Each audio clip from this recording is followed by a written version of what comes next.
Good afternoon, ladies and gents. I would like to introduce my entry to the Flashy Light 2017 competition. And here it is. It's a bit of a mess, but hey, it works.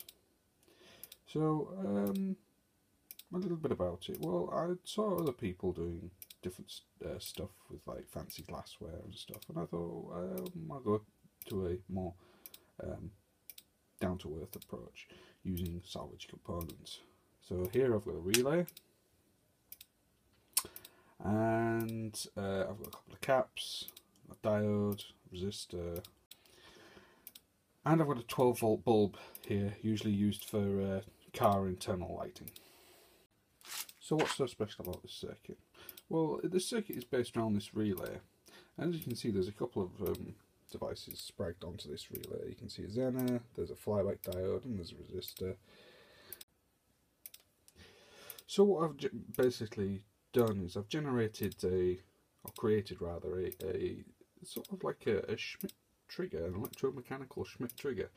It's, you know, quite an interesting little circuit. So well, I first sat down and I started messing around with the relay, and then it went on from there. So I'll move on to my testing and findings and explain what I came up, what I found out. So first off, I decided to basically just hook up this circuit, which is just the relay is connected to a variable power supply, and then one of the contacts on the relay, is connected to another power supply with an LED in it, just so I know when the LED is actually turned on instead of relying on the click. So then I slowly started increasing the voltage on this quite quickly, and noticed it came on at about 3.3 and then turned off about 1.5. This is a 6-volt coil on this relay.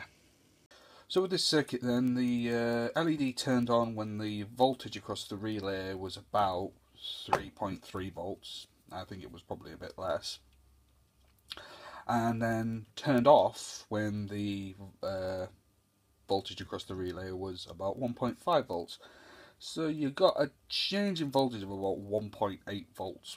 So then I thought, well, maybe I can increase this minimum turn on voltage just by using, say, a Zener. So I got myself a 3.6 volt Zener, soldered it in series with the coil, and repeated the same test. So again, slowly increasing the voltage, and it comes on a bit higher this time, about 8 volts, and then started decreasing it, and then turned off around about 5.3 volts. So overall there was an increase in when it turned on, but there wasn't an increase between the difference between when it turned on and when it turned off. So I thought, well, how do I make that delta V bigger? Because then if I've got a bigger delta V, that means I can have a larger swing in voltage to turn the relay on and off. So then what I thought was, well, if you've got a double pole, double throw relay, then why not use the second bank of switches to short out the Zener, so then we get our lower voltage turn on, but we still have a higher voltage turn on. So I came up with this circuit where the second or normally open contacts were placed across the Zener, and repeated the test. And here's the circuit in action. So we increase the voltage, and as expected, it turns on about 8 volts again, and then starting to decrease, we start turning off about 1.3. Yeah, 1.3 volts. So from the results, you can see that we've got a larger delta V, as it were.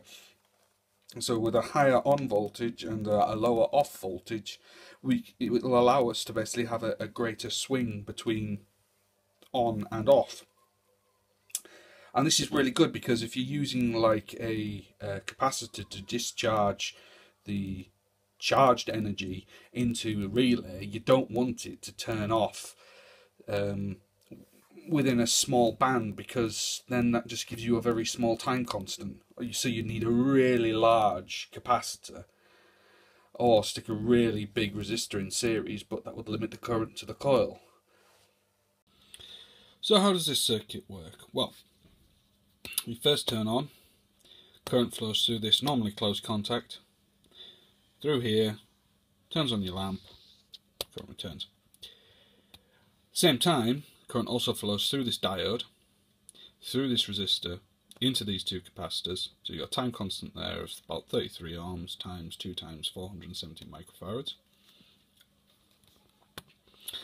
Once the voltage on this capacitor reaches, as we've seen, approximately 8 volts, in fact it'll be a bit less because there's a 3.3 volt zener and not a 3.6 volt zener.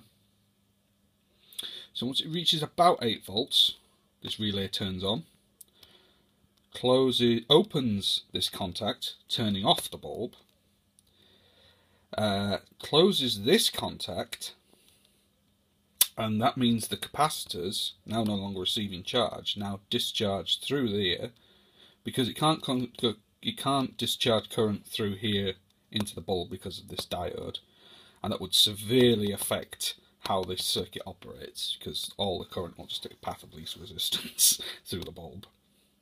So the caps discharge through this now normally closed contact, through this 33 ohm resistor, which I added just to slow everything down a bit so it actually had time to turn off, and through the relay coil.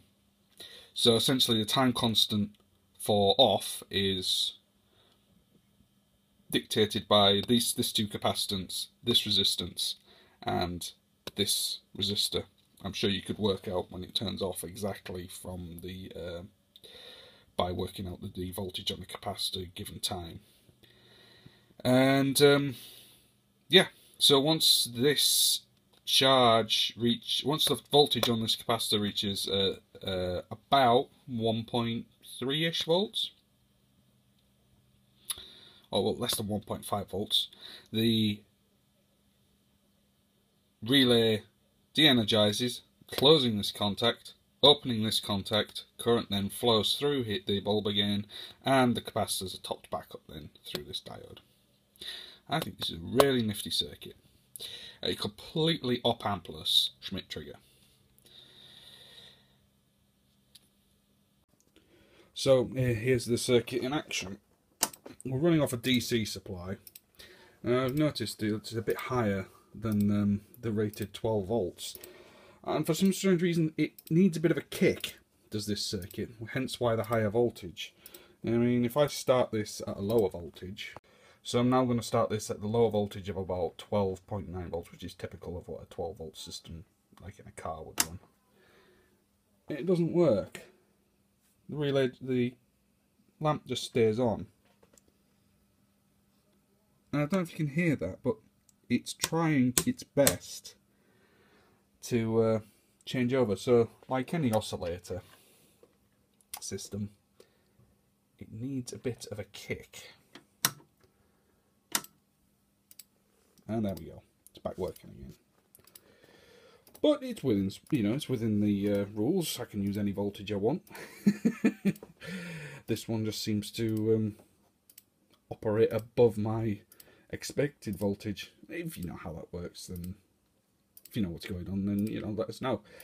But I think it just needs a bit of a kick. So yeah, there's my entry for flashing light. Thanks very much for watching. Please like and subscribe, and yeah, see you later, folks. Take it easy.